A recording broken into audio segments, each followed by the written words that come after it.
Hey there, Jake here from CVP. Today we are taking a look at Blackmagic's latest cinema camera. This is the Ursa Cine 12K, and it's frankly a bit of a statement camera from Blackmagic.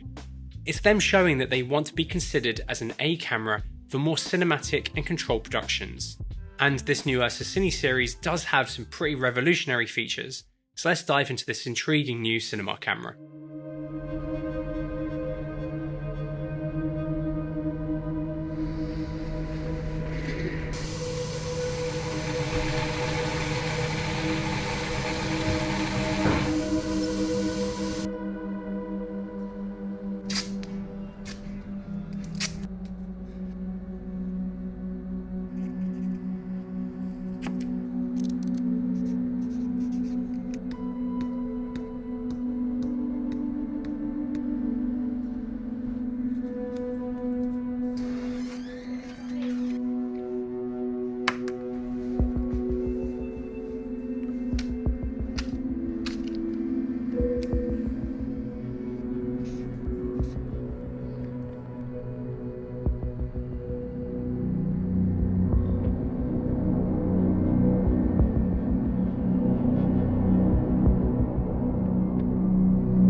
I think the Cine 12K is aimed at a few certain production types, so we wanted to try and shoot some examples within these different situations to show you how it performs across them.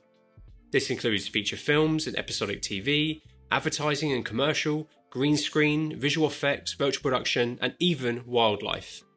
It may be used for other things, of course, thanks to its attractive price point, but I think that these are the key production types. The images we've managed to capture with the Cine 12K are really nice.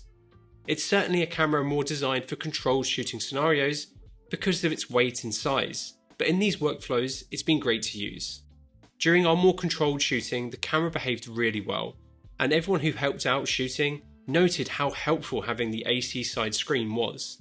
The peaking is also really nice and clear, which made pulling even at f1.4, which we did quite a bit, relatively consistent.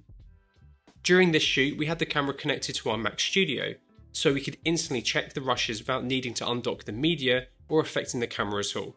This feature alone is making us contemplate getting one to be our primary studio camera, as we can have the camera downstairs in our studio connected to the network, and we can access it directly upstairs in our office on our workstations. When shooting our wildlife examples at the beautiful Bushy Park, the size and weight of the camera did make it quite tiring to move around. But this is something that a lot of wildlife operators will be used to. On location, the bright monitor and EVF were very helpful in the unpredictable light. These images are very detailed, and the camera clearly has a solid amount of dynamic range. As the light dipped, we did have to switch out some faster primes compared to our tele-converted zooms, as this camera definitely does look a little noisy as you go above 800 ISO. Across our time with the camera, we've had some inconsistencies in operation, but Blackmagic have already updated the camera, which has improved this. So if you are renting or buying one, make sure to check Blackmagic's support page and keep your camera up to date. Some of the information we are going to cover in this video will be very similar to what was covered in the original 12K video that we did a while back now. However, I think it's worth including some of this information in this video, as I think a lot of it is pretty crucial for people looking at this camera as well. But of course, we cover lots of new ground in this video as well. Let's start off taking a look at this new camera compared to a few of the other well-established cameras in the high-end space. With this camera aimed at taking on some of the existing popular cinema cameras available, we wanted to shoot some back-to-back shots with the Cine 12K, Alexa Mini LF, Red's Raptor, and the Sony Venice. We processed all these rushes through Resolve, transforming them from their native log profiles to Rec 709 Gamma 2.4, and then tweaking their raw parameters to make each image look their best. But no real heavy corrections or colour have been applied.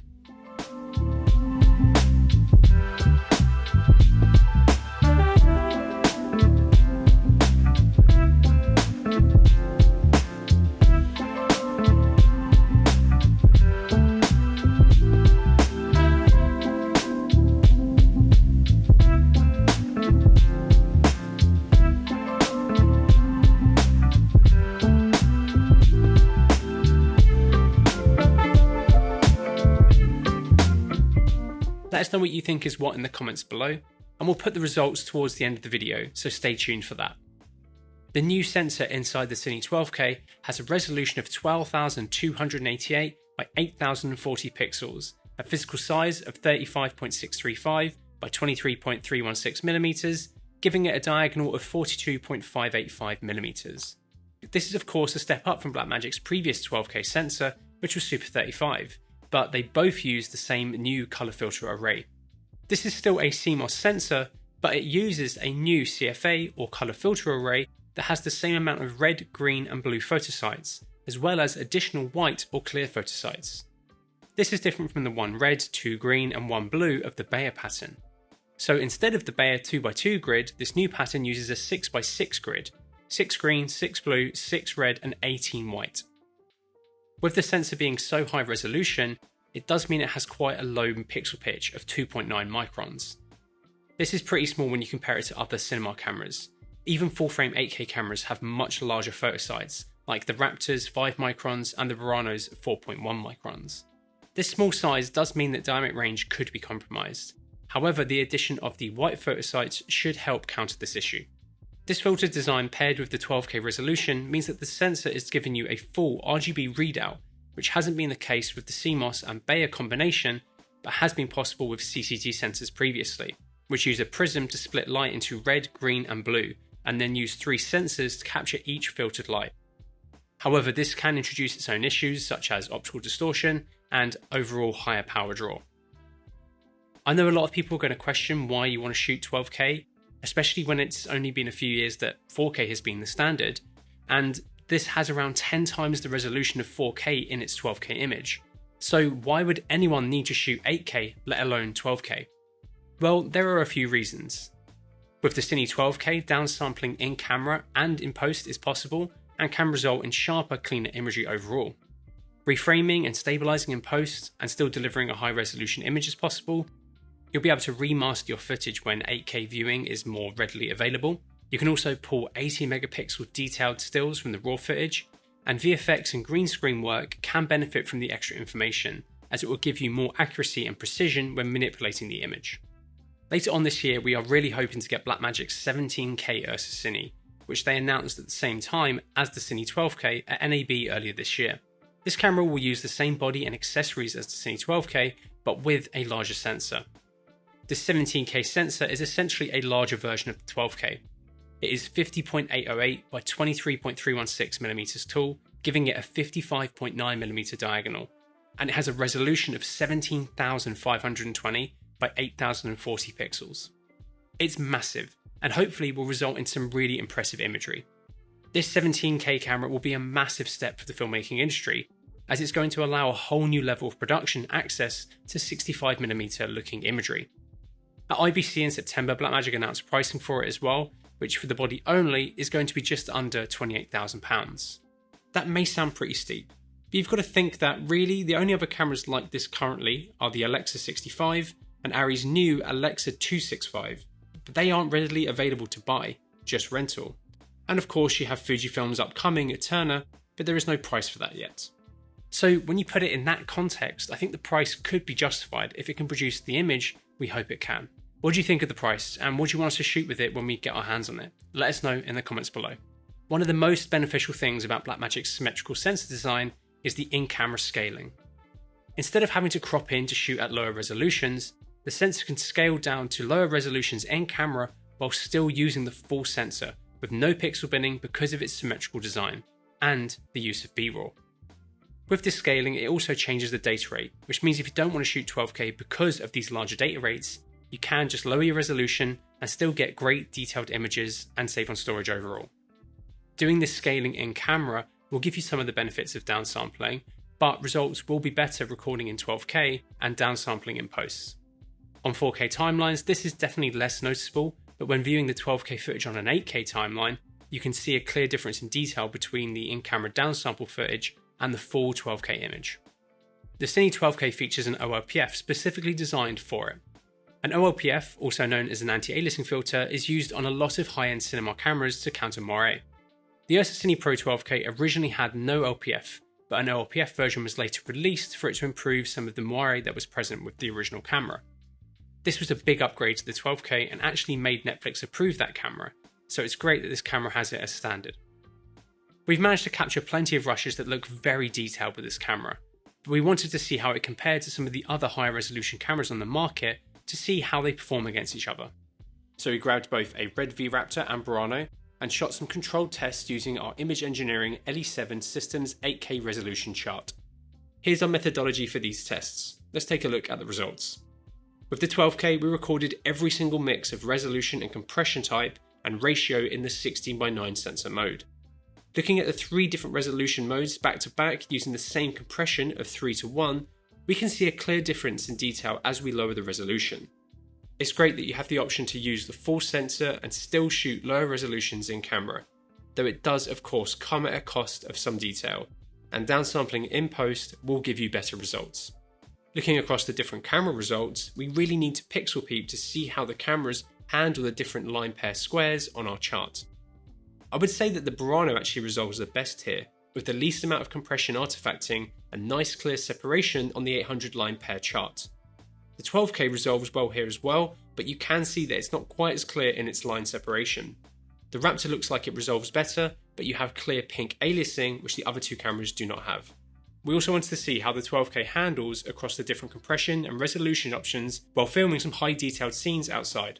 As we go from 3:1 down to 18:1 compression, we can see a clear difference in compression artifacting. This includes blocking and colour aliasing, but this is a very stressful scene for a camera to capture, and it's obvious why you'd want to shoot at the lower compressions in scenes like this. As we go down in resolution, we can see clear detail loss and more artifacting depending on your compression ratio.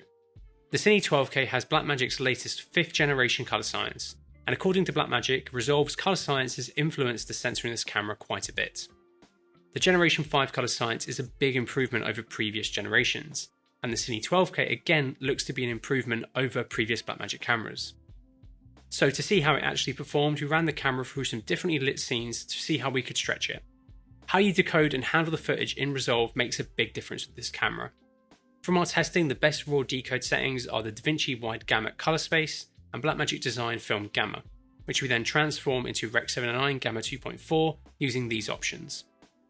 It can be quite confusing choosing which gamma and colour profiles you choose, as there are so many different Blackmagic options, but these seem to roll off and perform the best from our testing. Even in our RGB light stress test, the camera does a good job of balancing saturation and detail. If we switch to an Arri Log C4 decode and transform, we can see that they both look quite similar. Looking at our different skin tone tests, we can see just how nice the image of this camera can look. Across the different subjects, we can see rich tones and how incredibly detailed the footage is, but it's not overly sharp. With these mid shots, you can easily reframe into a close-up from this single frame. I'm really intrigued to see what an experienced colorist will be able to do with the 12-bit BRAW files that this camera can shoot, as it seems like it can capture a nice range of colour that I'm sure can be finessed even more than what we have here. Blackmagic has stated that this new sensor is rated for 16 stops of dynamic range, and looking across the images we captured, we can see that it does perform very well in this regard.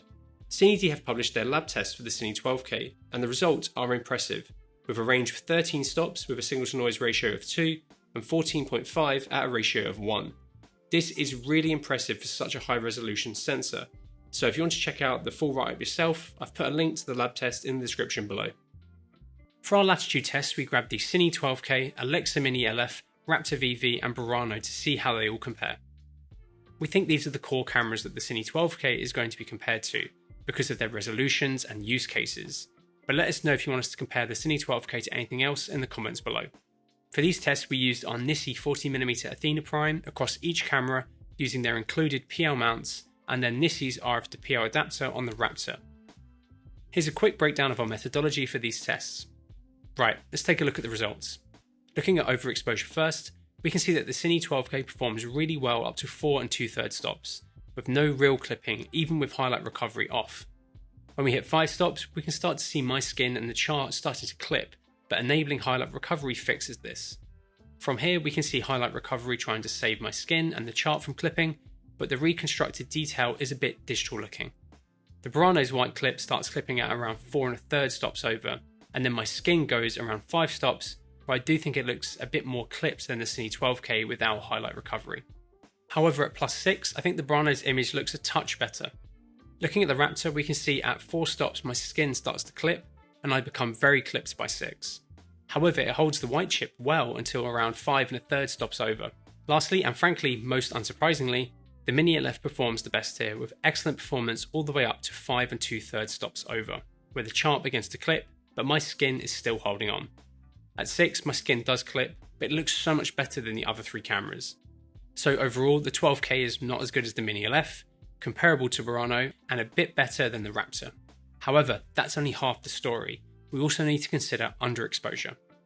As we go through the underexposure stops, we can see that the Ursa Cine 12K's noise is quite blocky. There's quite a few large blocks of chroma noise, but not much luma. It looks like there may be some noise reduction happening in camera here. If we compare it to the rest of the cameras, we can see just how much more luma they have and how much more detail they retain at the lower light stops. I would say the Cine 12K is usable up to around 3 stops, but beyond this you get colour shifts and blocking. The Brano and Raptor perform really well here. They do get noisy, but they are also very detailed and hold colour information really well, giving you the ability to control your noise reduction levels in post. With a bit of denoising in camera or post, these underexposed clips will look very good. And with the Brano and Venice, you also have the ability to switch up into the camera's second base ISO, which will give you even better results. The Mini LF doesn't perform quite as well as these two, but definitely better than the Cine 12K. Overall though, I think the Cine 12K performs very well here, especially considering its price point versus these other cameras. The Ursa Cine 12K has an ISO range of 125 to 3200 and has a native ISO of 800. This is quite limited by today's standard compared to other cameras in its space, but for more traditionally designed cinema cameras, its range is fine. Though I do wish it had a second base, as cameras like the Venice have made having a higher base ISO pretty attractive now for a lot of productions. This camera is definitely not a low light monster. It's meant to be in a nicely lit situation, but given that it's aimed at being a cinema camera, this isn't too surprising. But of course, a second higher base would have been a welcomed addition. During our time shooting with the camera, we found that exposing at ISO 200 to 400 gave us a nice balance of noise and highlight retention. We also exposed using the camera's built-in false colour and traffic light system most of the time that we were with the camera. Right, let's talk about the camera's sensor readout speed. Blackmagic actually provides readout speeds on a forum post for all of their cameras, which is really useful. However, we ran our own tests to see if their numbers are how the camera actually performs. For this, we used our in-house measuring tool so we can give you some numbers and compare them to other cameras we've measured before. In its full 12K 3x2 open gate mode, it has a readout speed of roughly 12 milliseconds. And thanks to its sensor design, as you drop resolution, the readout improves without a sacrifice to field of view. These are some very impressive numbers given the size and resolution of this sensor. Compared to its high resolution competitors, it performs really well, only really being beaten by the Raptor, though in 8K it's actually faster. With how fast the readout speed is, it's not surprising that the Cine 12K can capture some decent high frame rates. Considering this camera's very high resolution, Blackmagic have managed to squeeze some really good frame rates out of the sensor. When it comes to base frame rates, you can set the camera to pretty much every one that you'd need to. When it comes to higher off-speed frame rates, you can capture 3x2 up to 80 frames per second in 12K and 144 in 4K and 8K while using the full sensor with no line skipping or pixel binning.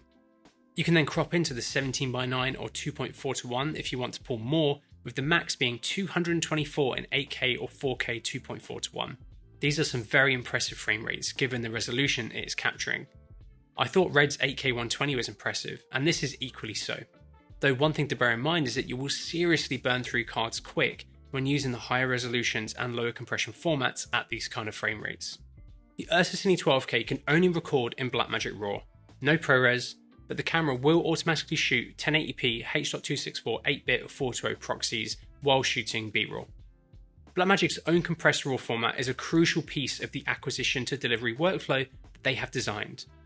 As with the original 12K, the Cine 12K partially bears in camera, and then also in post. Blackmagic controlling the sensor design, recording format, and then post-production software means that they can make the image consistently as they envisioned it during their design. B-RAW is a 12-bit format and has a few different flavors to choose from. You have constant bitrate and then constant quality, which varies the bitrate with 4 different compression ratios and rates each. With the camera being 12K, you can shoot some seriously high data rate combinations. The maximum data rates that you can record are 12K open gate at 80 frames per second. At 3:1 compression, this will result in 4 GB per second.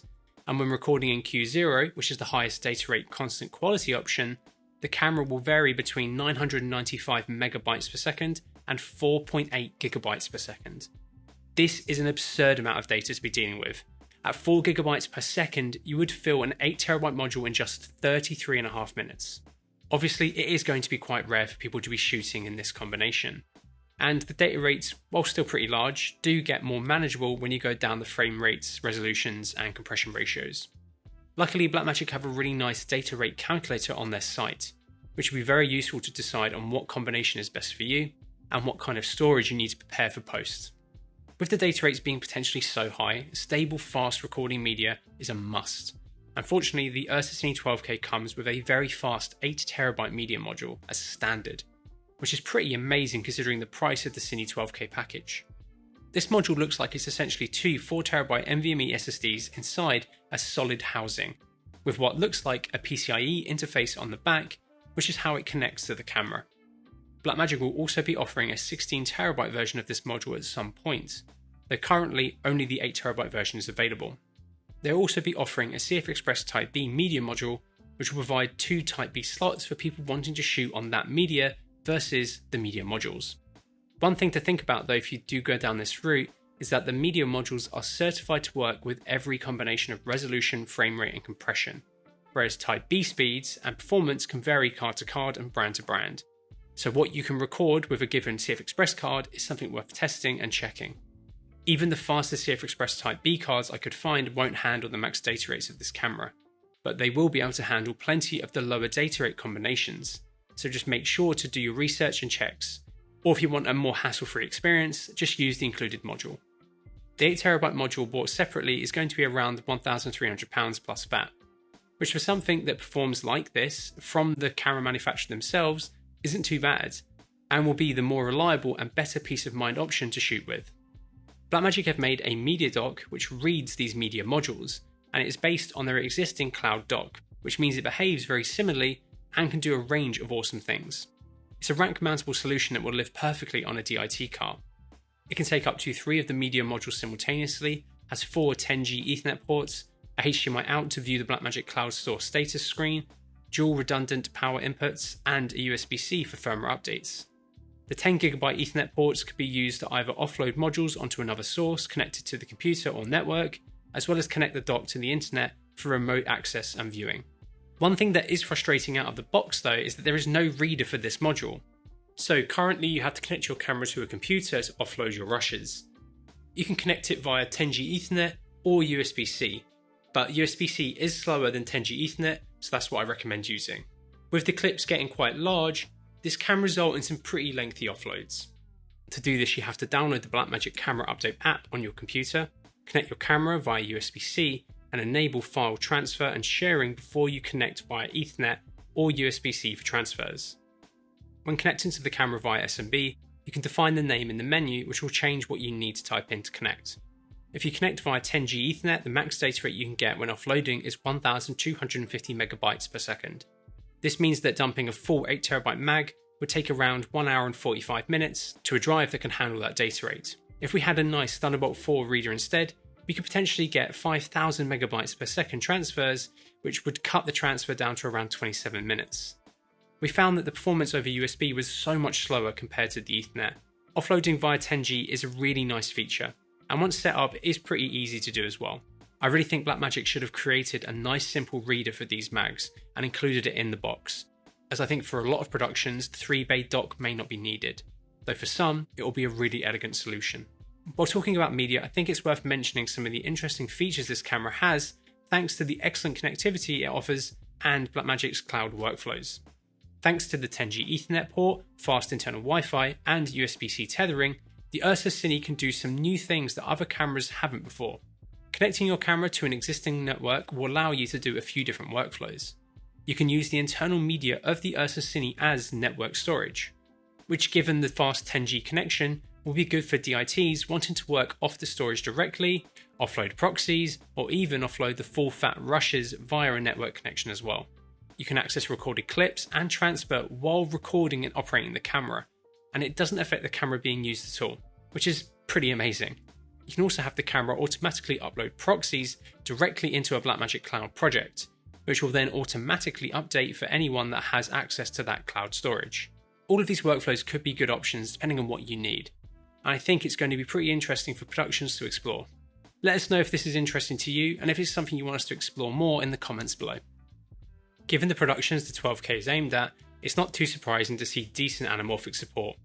The 12, 8 and 4K modes are available in a range of aspect ratios, but will always downsample that aspect ratio's worth of the full sensor. If you want to crop in, you'll need to hop into the camera's 9K mode. This includes formats emulating 2, 3 and 4 per film. This is partly thanks to the massive resolution and available height of the 3x2 full-frame sensor. It also has in-camera D-squeezes for 1.3, 1.5, 1.6, 1.66, 1.8 and 2 times lenses, which means you'll be able to use a good mix of glass depending on what look you want. We've created a really great tool on our website which can help you understand the kind of coverage you can expect from a certain lens and camera combination. For this tool, we capture real illumination imagery with a medium format camera and then do some maths behind the scenes to show you real world illumination for pretty much every modern cinema camera we can. The Cine 12K is now on there, and so is the 17K kind of. It's a really helpful tool, so if you want to see how a certain combination performs, check it out via the link in the description below. The Ursa Cine 12K features an internal ND system, very similar to the ones found in the previous Ursa cameras, though this new one has seen an update. You can cycle through clear, 2, 4 and 6 stops of ND using the buttons on the side of the camera. This new system looks much faster to cycle through than the previous Ursa cameras, which is good to see. You can change how the strength is denoted between ND number, stop production or fraction in the menu depending on your preference. For these colour shift tests, this is the methodology that we used. Looking at the results in Resolve, we can see they do have a slight colour cast throughout the range, but this will be easily dealt with by re-white balancing in camera as you shoot, or by adjusting your temperature and tint in post. Fortunately, these filters do feature some IR cut, which is mentioned on Blackmagic's webpage. However, we wanted to put this to the test, as Blackmagic cameras have suffered from IR pollution in the past. For these tests, we grabbed a range of different black fabrics, as different types will behave differently to each other, and then blasted an Ari blonde at them. We then went through the ND range, adjusting aperture on our lens to try and keep exposure consistent. This is an unnamed camera with its OLPF removed as an extreme example of what IR pollution can do to your image. Looking at our test, we can see a little bit of purple across the different materials in our frame with no ND enabled. At 2 stops, we can see a clear increase in purple across the frame, which then improves at 4 stops and then increases again at 6 stops.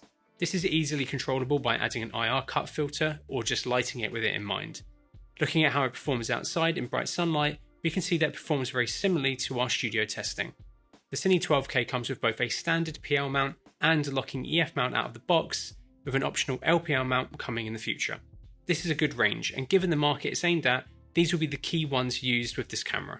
As with any high resolution camera, the lenses you choose to use with the Cine 12K are incredibly important if you want to resolve the sensor's full capabilities. But of course, that may be something you want to do, or not.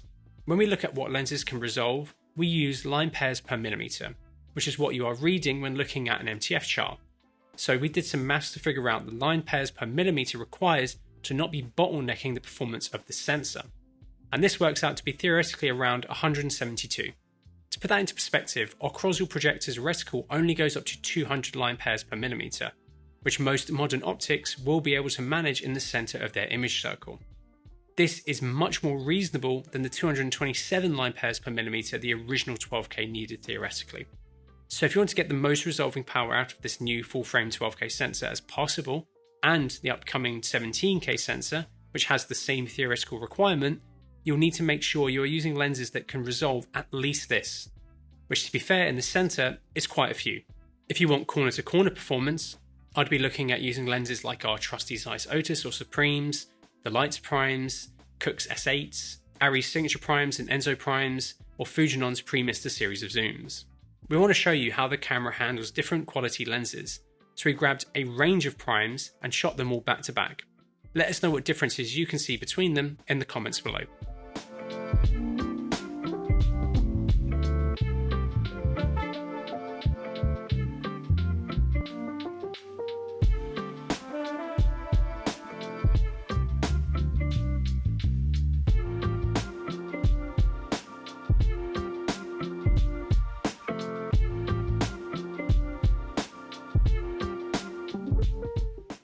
All three of the available mounts have electronic data pass-through, which will be really helpful for a range of reasons. Having good lens metadata is crucial in post-production, so having smart PL and LPL mounts is really good. It also means that you can have your lens's focus scale and your marks on the AC side of the camera, which we'll take a look at in a bit. One thing worth understanding to get the most out of the 12K is diffraction, as you'll run into it faster than with sensors with larger pixels. I would really suggest heading over to the Cambridge in Colour website and reading their article on it, as they also have a calculator that will show you what point you will start experiencing diffraction on a given sensor. Link to this is in the description. This tool doesn't have the exact Cine 12K 2.9mm pixel diameter, but the 2.4 of the RX100 is the closest. This diagram here simulates the size of the airy disc, which can have a diameter of 2 to 3 discs before diffraction limits resolution. So as you can see from this diagram, the RX100 will start being affected by diffraction at f5.6. Compare that to the Canon 5D, which has an 8.2 pixel diameter, which is actually close to the 8.25 of the Alexa Mini, and you can see that you can stop your lens down happily past f11 and really only start running into diffraction at f16.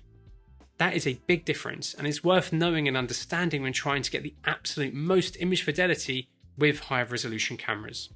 As people realise when switching from HD to 4K and 4K to 8K, hitting critical focus is really important, as the extra resolution makes it even more obvious. So if you're going to be shooting with a shallow depth of field, you need to make sure your marks are hit as best as you can. These lens mounts can be swapped out pretty easily. The mounts feel robust and take just 4 3mm hex screws to remove here. Blackmagic recommends setting your tool's torque to 1.5 Nm when attaching the mount screws. The included EF mount design is nice. You still have to attach the lens by twisting it on, and then you have the locking portion, which really tightens up the mount. With these higher resolution cinema workflow style cameras, making sure your mount and lenses are correctly shimmed is crucial. If you're unsure what this means or how to do this, we've made a video all about shimming a lens, which you can check out, or you could have your entire setup professionally shimmed. We use this dense flange depth multi-controller tool, which allows us to measure how much shim needs adding or removing to achieve the perfect amount for your camera's lens mount and sensor. The Cine 12K shim system is different to the one found on previous Blackmagic cameras. The shims are now built into the lens mount itself, not the camera body, and are held in with screws. These mounts are shimmed for your camera straight out of the factory and now don't come with extra shims in the box, which I think is a bit of a shame. You have to buy them separately. When attaching the lens mount, it uses 3mm hex, which requires a torque setting of 1.5 Nm, and the screws for the shims use a PH0 Phillips head and requires 0.19 Nm of torque. When checking the PL mount on our camera, it was out by about 34 microns, and ideally we would have shimmed the difference, but we couldn't as we didn't have the shims. A lot of rental houses will check camera back focus when they go out the door, and here in the UK, the temperature shift between summer and winter can affect back focus as well, so it's definitely worth checking with these cameras. And like I said, it's even more important with higher resolution cameras. If you want to keep up with the latest and greatest kit, please subscribe to the channel if you haven't already. And if you want to buy anything you see in this video or want to get your hands on the Cine 12K, any other kit for that matter, head over to cvp.com where our experienced team is waiting to help you.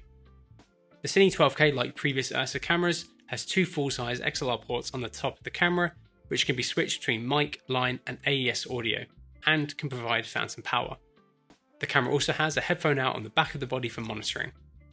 There are physical dials and buttons on the AC side of the camera for controlling the audio, though for the most part with this level of cinema camera, audio will most likely be recorded separately and synced with timecode, but it's good to have these options and controls when you need it. The camera also has 2 built-in microphones here, which will be helpful for scratch audio. The preamps for the XLR mics are pretty good, but I'd love to have seen the addition of 32-bit float recording internally. But anyway, for most people using this camera, sound is going to be probably recorded externally, as I said earlier.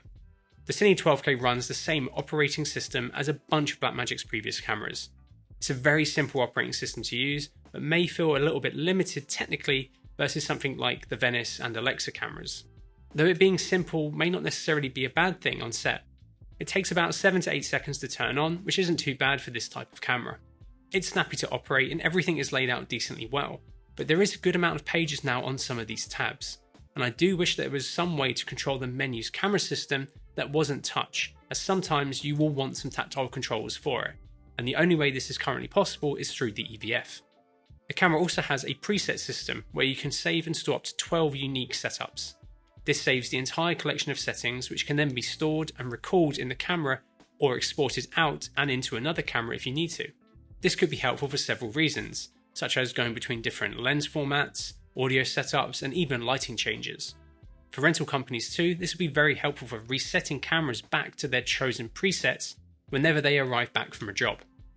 They will also be very helpful while on set if you accidentally make changes to the required production settings and need to revert back quickly. The Cine 12K has 4 LUTs pre-installed out of the box, but you can import up to 6 more. It supports 33.3D LUTs in .cube format, which can be created in DaVinci Resolve, and 17.3D LUTs converted to .cube format via LUT conversion programs. All you have to do is put them onto any media you are plugging into the camera and load them into the LUT menu. As the camera only shoots BRAW, you can choose to either have the LUT enabled or disabled when you hit Resolve. However, the LUT is carried over as metadata, so there is nothing destructive about using it, and you can decide to toggle it on and off in the camera RAW panel in Resolve. Under the monitoring tab, you can also choose where your LUT is being output between the different output sources. When recording off speed, you can go down below your base frame rate. So in a 25p base, you can go down to 12 frames per second. You can also run a 360-degree shutter when running this low, which provides some nice drag shutter effects. You can also dial your shutter speed up to 1/2000th of a second. The camera also has a time-lapse mode built in, where you can capture one frame across a large range of intervals, all the way from every 10 minutes to 2 frames. We won't be covering the workflow side of this camera much in this video, so if you want to learn more about that, check out our previous 12K review where we covered it much more in depthly. However, computing has changed a lot since that video, and for this project we have our fantastic Mac Studios. These are first generation Mac Studios, but our primary render workstation is basically maxed out spec-wise, and it handles editing and processing this footage really well. One thing I noticed while putting this video together is that the C86K RAW is actually harder to edit and play back compared to the BRAW and ProRes transcodes from the 12K, even though they are 8K and 12K files. I think it's pretty safe to say that if you're using an Apple Silicon based machine, you'll be able to process this footage pretty easily. But I really recommend downloading some of Blackmagic's example footage from their website and experimenting on your machine, as your mileage may vary. Link to that is in the description below. The Ursa Cine 12K is a bit of a power hungry beast. It has a rough power draw of 85 to 150 watts. This power draw varies so much because of all the different power outputs and recording options. So we wanted to run some battery life tests. Here are the results. With both the monitors set to 50% brightness, the EVF on and attached, recording in 12K 3x2 at 18:1 compression, we got around 2 hours and 48 minutes from a 290 watt hour BBOB battery. So if you used a BBOB B90 for example, you should expect about 50 minutes of runtime. Some other things we noticed while trying to power it was that if you use a 12 volt source going into the 8-pin power port, the camera won't turn on. And when using 12 volt batteries, the EVF will still work, which is good to see. During our time shooting with the camera, we've run B-mount batteries on it most of the time, and the readout percentage on these SWIP batteries lines up pretty much identically to the readout on the camera, which is great. The power consumption can really change depending on what you have plugged into the camera, as it has so many power outputs across its body. You can easily load it up and drop this runtime down considerably. The camera can be powered with both 12 and 24 volt power sources. However, the camera does have some limitations when using 12 volt sources. When running between 12 and 18 volts, it will limit frame rates to a max of 60 FPS across the board, and powering accessories via the RS and EXT outputs is not possible. So the recommendation is definitely to power it off of 24 volt when you can, but it's helpful to be able to use 12 volt when you really need to. The Cine 12K has 3 available battery plates. It comes B-mount as standard, but Blackmagic have both a V-lock and gold mount plate available as well. These are easily removable, so I'm sure third-party plates will also come out for it as well. It also comes with an 8-pin LEMO 250 watt power supply, which could come in handy, but for most powering via 8-pin, I think a block battery will be used. This 8-pin LEMO is the same as the one used on the Arri Alexa Mini and Mini LF, which is handy. Some of the most interesting features around the Ursa Cine platform is the camera's connectivity. The camera features a full-size 10 gigabit Ethernet port, fast internal Wi-Fi, and the ability to tether to a phone via USB-C.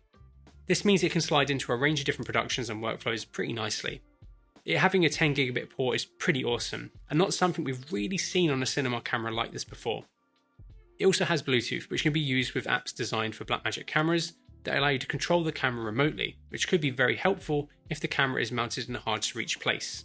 When connected via Wi-Fi and using the camera's IP address, you can also control the camera wirelessly using the Camera Control REST API.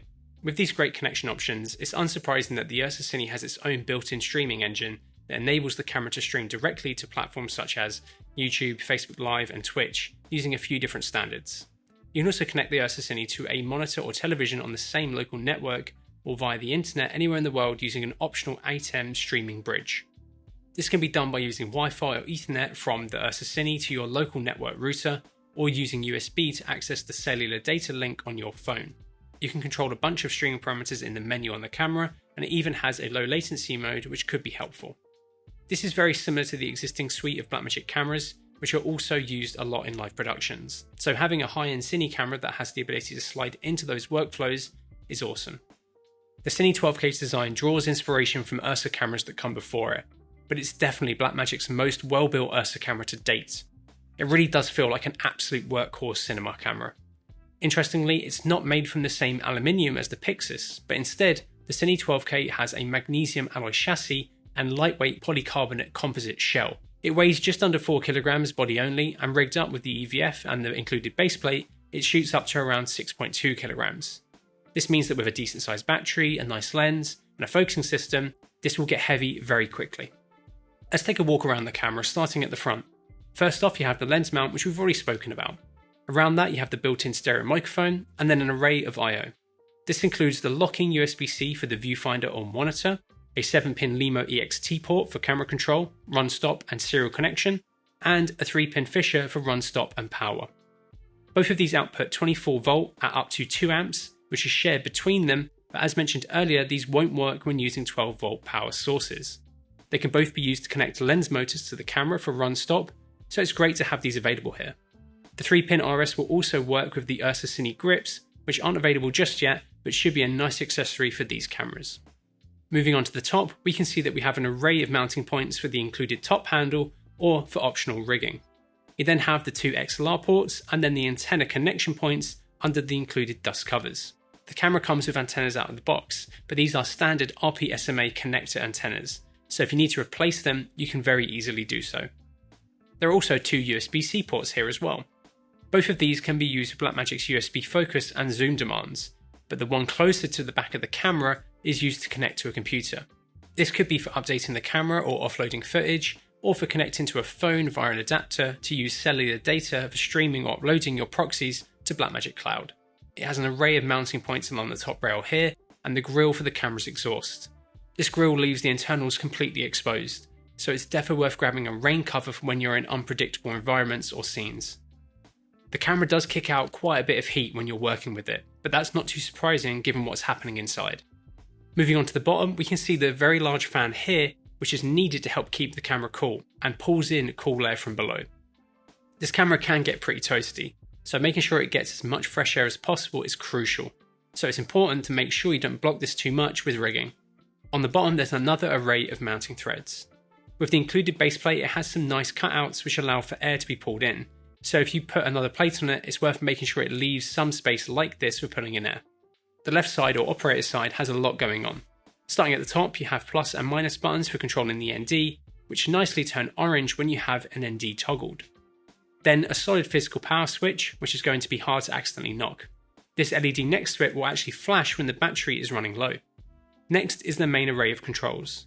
First, you have a switch to go between controlling the headphone or monitor speaker output and iris with the dial. You then have another dial and back button, which weirdly only work with the front USB-C port, not the side monitors. This is nice when you are using the viewfinder, but odd that it can't be switched to use for physical controls when the camera is being operated side on. There is also a lock button here which locks all of the physical controls, but not the touchscreen. If you hit a button when this is enabled, it will flash orange. Next, you have 3 switches for adjusting ISO, shutter and white balance. These allow you to go through these settings fully by hitting up and down. You then have 2 function buttons and a high frame rate button which reverts back to your last used frame rate when you go into the off-speed menu. Lastly, you have a menu button and then a record button. Next, you have the lovely 5-inch monitor which looks really nice and has a peak brightness of 1500 nits. This monitor can actually be flipped out, around, and put back into the camera body, which is a nice touch. The hinge for this feels solid, but I am a bit worried about how this is going to fare on set. When the monitor is flipped into the body, you have a little LCD panel on the operator's side, and an array of buttons for operation. This includes one for controlling the brightness of the buttons, which is nice. When you flip the monitor out, the control panel on the inside is more familiar to the previous Ursa cameras. This is where you set up controls for the XLR inputs. I think this is a good place to put this, as you really don't need to touch them too much once it's set up. The right hand side of the camera has been fully designed with camera assistance in mind. First off, you have a witness mark with a tape hook, which is good to see over just a mark. You then have a second built-in 5-inch LCD touchscreen where you can access the full menu system separately to the operator side LCD, and a front USB output. The camera also comes with this little sun hood, which can be a little bit tricky to get on, but if you angle it like this, it will go straight on. Having a second large monitor like this built into the camera is pretty awesome. The buttons along the bottom allow you to switch between a few different pages designed specifically for different situations that an AC may need to quickly bring up controls for. You also have a few dials for audio control, which when adjusted brings up detailed view of your gain and audio levels. There is also a lock button here which locks all the buttons but not the LCD again. I think it'd be good for Blackmagic to add the ability to define what the lock button does. So that way you can lock the touchscreen or maybe lock everything and just make it so you can hit record. And that way you can still record using the buttons, but you're not going to hit or change any settings. Another really interesting new feature is the camera's first AC side focus pulling menu. While using PL or LPL lenses that have Cook eye data, and even with some EF lenses, the camera will be able to read the movement of the focus, iris and zoom through the connections in the lens mounts. It will feed out this information onto the monitor, and you can even add an array of focus marks along the scale by hitting the plus button here. You can then hold the mark down to change the colour, delete it, or reset all of your focus marks. We had a pretty hit and miss experience with this feature. The Zeiss Supremes worked really well with a really accurate scale, whereas a set of Cook Pancros wouldn't allow us to add marks and had slightly more cramped spacing between markings compared to the Supreme. If your lens has eye data, but it doesn't output the focus and iris range data, you can actually encode this manually, and the camera will remember when you put that lens back onto it again. Combine this with the good punch-in and array of focus tools, I can see people using this feature quite a bit, and you can even output this data via the EVF, other LCD and SDIs, which means if an AT does want to use a larger monitor for focus pulling, you can still get this data out. This is a really great addition to the camera, and has the potential to be an awesome set of features. I would love to see the ability to encode any lens, even if it takes a while to do. And maybe even some integration with LiDAR and focus motors. It could be an awesome solution. Fingers crossed Blackmagic keep pushing and improve this feature even more going forward. Moving on to the back, we have the interchangeable battery plate, which is easily swappable between the different current options. On the B-mount plate it comes with, it has a 2-pin LEMO on the top. You then have an array of I/O. First is a USB-C port, which can be used for run-start using compatible USB-C devices, like this handle from Tilter, which needs their specific cable. Next you have 2 fully independent 12G SDI outputs, a BNC for reference and timecode in, a 10GB Ethernet port, an 8-pin LEMO port for power in, and a 3.5mm headphone output. This is a good array of options, and having 2 12G SDI outputs is great. Just one thing to note is that 12G SDIs are a bit more delicate than 3G, so it's worth following these guidelines when using this camera or any that have 12G SDIs. The Cine 12K is available in 2 different bundles, with and without the EVF kit, though the EVF is available separately if you do decide to not get it with the camera. However, the different kits come with different size PEDI cases, with the EVF one being designed to hold the extra bits of kit that it comes with. The EVF Peli is a 1560 and the regular kit comes with a 1510. So this is what comes with the regular pack, and this is everything you get extra in the EVF package. Both come with the top handle, top rod mount, the 15 and 90mm base plate, and a bunch of other bits you would expect to see. Having the camera basically rigged up out of the box is pretty great, and the EVF kit also comes with a bunch for getting it configured pretty well. This new EVF will work with both the Pixis and Ursa Cine cameras. It uses a single USB-C for data and power, which is lovely and simple. The USB-C ports on the camera and the viewfinder have little locking threads to make sure the connection is secure between them. They are quite fiddly to adjust by hand, but with the tool they are much easier to use. This isn't the first time Blackmagic have created their own viewfinder, and this one is certainly an improvement compared to that one. Its overall physical design is much nicer, and the mounting bracket and rod system is much more flexible and robust. It uses the 1920 by 1080 OLED panel, which does provide a nice image, but it's not massive. It comes with 2 different eye cups, has a good diopter range, though this does rotate the eye cup when you adjust, which is kind of frustrating, and has a range of buttons for camera control, record, punch in, and exposure, which brings up false color, and 3 customizable buttons. You can customize all of these buttons apart from the zoom button. Here's a list of everything you can change them to. The mounting system it comes with is actually pretty good, and does make it decently easy to adjust the position of it for your preference. And if you want to rig it up onto a third-party system, it will be decently easy to re-rig this onto, as the bracket is pretty flexible for it. It also comes with an eyepiece leveler, which is great to see as well. It looks really good, especially considering it costs only around £1,400 extra to get with the Cine 12K, or just over £1,500 if bought separately. I honestly wish more brands would offer optional EVFs like this for their systems affordably. It integrates really well with the Cine 12K and the Pixis, and for a more cine-orientated camera, a solid EVF option is great. The Ursa Cine EVF looks even more attractive when you compare it to the pricing of some of the other first-party viewfinders for other cameras. Oddly, as both the monitor and EVF use the DisplayPort protocol, you can actually use them with USB-C DisplayPort sources like our Macs, and use them as monitors, which you never know could come in handy. Both the monitor and EVF use a regular USB-C cable, which means you better relocate them at longer distances than their included cables. From our testing, USB-C 3.1 Gen 2 cables will give you the most reliable connection and performance. This could be useful for a few different configurations, and will definitely be worth having some spare ones on set in case you damage one of the included ones from Blackmagic. As well as the viewfinder, you also have the option to grab the Pixis monitor. This is obviously primarily designed for the Pixis camera system, but will work with the Cine 12K as well. The one we have with us here today is a really early prototype, but it still looks and performs well. It uses a 5-inch 1080p touchscreen that has a peak brightness of 1500 nits, and like the viewfinder, it uses a single USB-C cable for both data and power.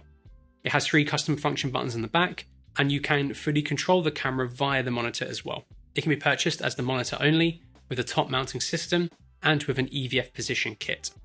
Monitor only, it's just £323, which is actually really well priced for something that has these specs and feature set. The EVF mounting kit comes with everything the monitor mounting kit does, so if you're wanting to have the flexibility that comes with that kit, or mount it directly onto the camera, this is 100% worth getting over the regular monitor kit. Blackmagic have done a pretty good job of including a lot in the Cine 12K kits, but there are definitely some accessories that will be used with the Cine 12K that are worth thinking about. There will of course be third-party options for rigging and power coming out for it that will be worth looking at. It's quite a large and heavy camera, so the right support equipment sitting around it is going to be crucial, and seeing how different lenses behave on it will also be worthwhile checking out. Fortunately, we have a large selection of all of this kit and the Cine 12K in our beautiful central London showroom, so if you want to get your hands on the camera yourself, test some lenses, or get some advice on what kit may be best for you, drop our fantastic demo team an email via demo@cvp.com. Blackmagic are clearly trying to take on the cinema industry giants with this camera, and I think given what it can do, it's priced incredibly well. This is how the 12K and 17K are going to be positioned in the market with the other cameras in its price and segment. I've included some used cameras in this too, as you can get bargains like the original Venice for around the same price as the 12K. Oh yeah, here are the results of the comparison. You can definitely see subtle differences between the cameras, and let us know what image you prefer down in the comments below. For a new camera this complete, it really is impressive what Blackmagic are offering with this camera, and especially the 17K. The big question for many people in the market that this camera is aimed at is going to be how reliable and bomb-proof is this camera going to be on set. Sony and Arri have cemented themselves in the space for being rock solid and so universally used that people know how to use and troubleshoot these cameras really well. The Ursa Cine is trying to break into that market, and I think that it could. It offers excellent image quality, fantastic sensor readout speeds, great slow motion options, solid usability features, and really unique workflow options. However, it is a big and power hungry lump of a camera, which may limit its usage slightly, but again, it's a high-end cinema camera, and that's the workflow it has been designed for. I do wish it had that second high base that the Sony Venice has spoiled us with for years now, and we really need a single reader for the included media modules. I think the 17K is going to be the camera to break Blackmagic into this area of the market. Offering an alternative to the Alexa 65 for less than a used Mini LF package is frankly nuts. And I think a lot of cinematographers are going to be wanting to try out the 17K and capture some juicy 65mm images themselves. We just need some medium format cine glass now. Right, if you've made it this far, thank you so much for watching. This has been a long one, but this isn't a camera we wanted to take lightly. If there's anything we've missed, drop us any questions in the comments below, or check out Blackmagic's 293-page manual, link to which is in the description. If you're interested in ordering one of these for yourself, I've put links to our website in the description below as well. And if you like the video, please give it a like, and maybe consider subscribing so you don't miss out on our awesome upcoming content. And thank you so much for watching.